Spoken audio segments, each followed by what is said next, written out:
وصول فرماتا ہے۔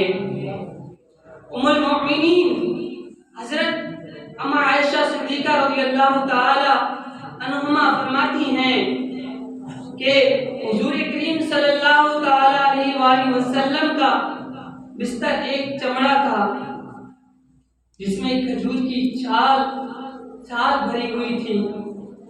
ام المؤمنین حضرت عائشہ صدیقہ رضی اللہ تعالی عنہ فرماتی ہیں کہ ہم پر ایسا مہینہ آتا تھا کہ پورا مہینہ آگ نہیں جلتی تھی، ہم صرف کھجور کھاتے تھے اور پانی پیتے تھے۔ اللہ یہ کبھی گوشت آ جاتا، حضرت ابو ہریرہ رضی اللہ تعالی عنہ فرماتے ہیں کہ رسول اللہ صلی اللہ تعالی علیہ وآلہ وسلم نے دعا کی، اے اللہ آل محمد کو اتنا رزق دے جس سے رشتہ حیات برقرار رہ سکے۔ سبحان اللہ۔ حضرت ابو ہریرہ رضی اللہ تعالیٰ عنہ بیان کرتے ہیں کہ سرکار مدینہ صلی اللہ تعالی علیہ وآلہ وسلم نے فرمایا، جب تم میں سے کوئی شخص کسی کو مالی اور جسمانی حالت میں افضل دیکھے تو فوراً اس شخص کو دیکھے جو اس سے کم تر ہو اور جس سے یہ افضل ہو۔ حضرت ابو بکر صدیق رضی اللہ تعالی عنہ بیان کرتے ہیں کہ ایک شخص نے کہا، یا رسول اللہ صلی اللہ علیہ وسلم کون سا شخص سب سے اچھا ہے؟ آپ صلی اللہ تعالی علیہ وآلہ وسلم نے فرمایا، جس کی عمر لمبی ہو اور عمل اچھے ہوں۔ اس نے کہا، کون سا شخص سب سے برا ہے؟ آپ صلی اللہ تعالی علیہ وآلہ وسلم نے فرمایا، جس کی عمر لمبی ہو اور اس کے عمل برے ہوں۔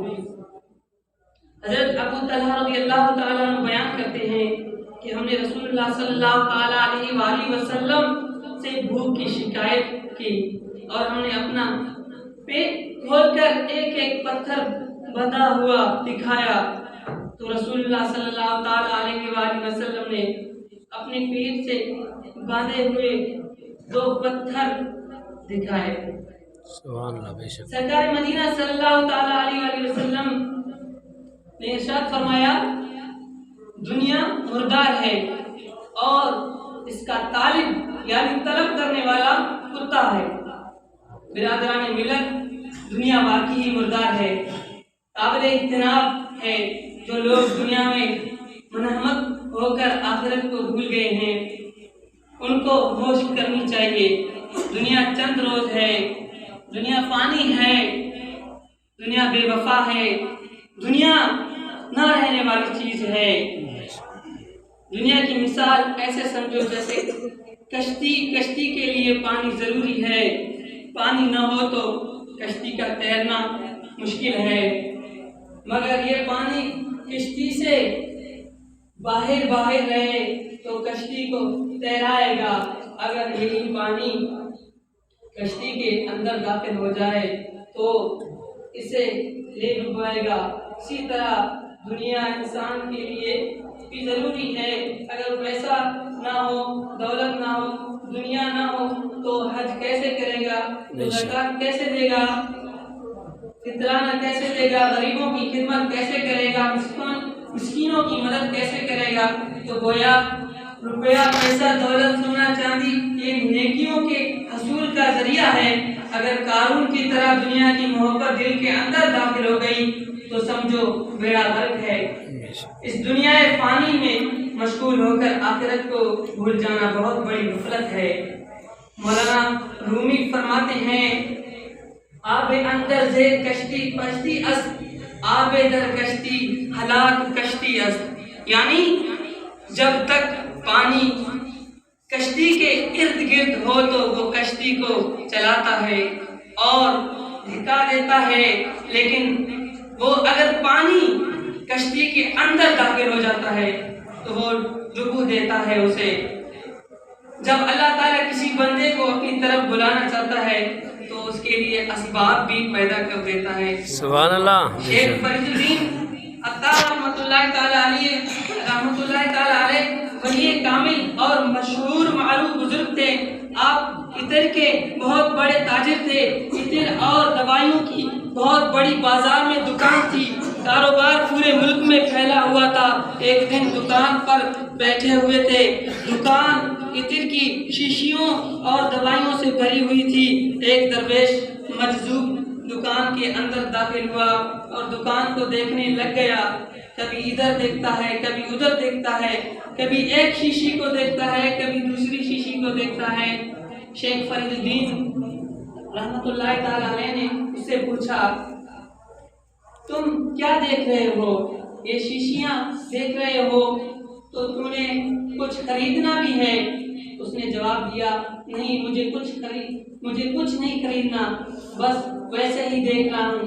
پھر شیخ فرید الدین نے پوچھا, تم کیا دیکھ رہے ہو؟ مجذوب نے کہا, میں یہ دیکھ رہا ہوں کہ جب آپ مریں گے تو آپ کی جان کیسے نکلے گی. جب جان نکلنے کی کبھی اور اس شیشی میں داخل ہو جائے گی, کبھی اس شیشی میں داخل ہو جائے گی, باہر نکلنے کا راستہ کس طرح ملے گا؟ شیخ فرید الدین کو غصہ آ گیا. تو میری جان کی فکر کر رہا ہے, تیری جان کیسے نکلے گی؟ جیسے تیر جان نکلے گی ویسے تیری جان نکلے گی, ویسے ہی میری جان نکلے گی. مجذوب نے کہا, میری جان کی پریشانی ہے اس لیے کہ میرے پاس کچھ ہی نہیں ہے. میرے پاس نہ تاجر ہے, نہ تجارت ہے, میرے پاس نہ دکان ہے, میرے پاس نہ شیشیاں ہیں, میرے پاس نہ ساز و سامان ہے. میری جان تو اس طرح نکلے گی. بس اتنا کہہ کر مجذوب دکان کے باہر نیچے زمین پر لیٹ گیا اور بلند آواز سے کلمہ پڑھا, لا الہ الا اللہ محمد رسول اللہ. روح پرواز کر گئی. یہ عجیب و غریب واقعہ دیکھنا تھا کہ فرید الدین عطار کے دل پر چوٹ لگ گئی, دل کی حالت بدل گئی. یہ واقعہ ہدایت کا سبب بن گیا. کاروبار چھوڑ دیا, دوسروں کے سپرد کر دیا, خود اللہ تعالیٰ کا ذکر کرنا شروع کر دی اور بہت ہی بڑے ولی کامل بن گئے. سبحان اللہ. اللہم صلی علی سیدنا و مولانا محمد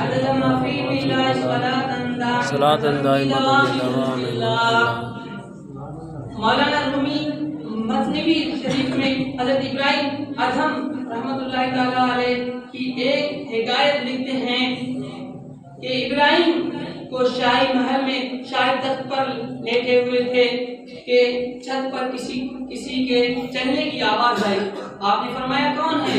اس وقت چھت پر سے آواز آیا, جواب آیا, چھت پر اونٹ ڈھونڈ رہے ہیں. آپ نے فرمایا, اونٹ کو کوئی کوٹھی کے چھت پر بھی ڈھونڈتا ہے, وہ یہاں کیسے مل سکتا ہے؟ یہ بے جوڑ بات ہے. انہوں نے جواب دیا, تخت و تاج اور مال و دولت میں رہ کر رب کی ملاقات تلاش کرنا یہ بھی بے جوڑ بات ہے. یہاں کوئی یہ شبہ نہ کرے کہ اللہ تعالیٰ کو پانے کے لیے تخت و تاج نہ ہونا ضروری ہے. نہیں, یہ بات نہیں. دنیا وہ بری ہے جس میں محبوب کر خدا کو بھلا دیا جائے. اگر دنیا میں رہ کر خدا کی یاد بھی قائم رہے تو وہ دنیا بری نہیں. تخت و تاج میں انمہار یہ وصال حق میں مغل ہے, خلل لاتا ہے. اس کے بعد حضرت سلطان ابراہیم ادہم نے تخت و تاج چھوڑ کر یکسوئی کے تخت طلب حق شروع کر دیا. دعا رب کائنات کی بارگاہ میں کہ جو کچھ میں نے پڑھا آپ نے سنا, عمل کرنے کی توفیق عطا فرمائے. آمین. اور ہم سب کو پنجگانہ نماز پابندی سے پڑھنے کی توفیق عطا فرمائے. آمین. اور حق سچ بولنے کی توفیق عطا فرمائے. آمین. وآخر دعوانا الحمدللہ رب العالمین. آمین.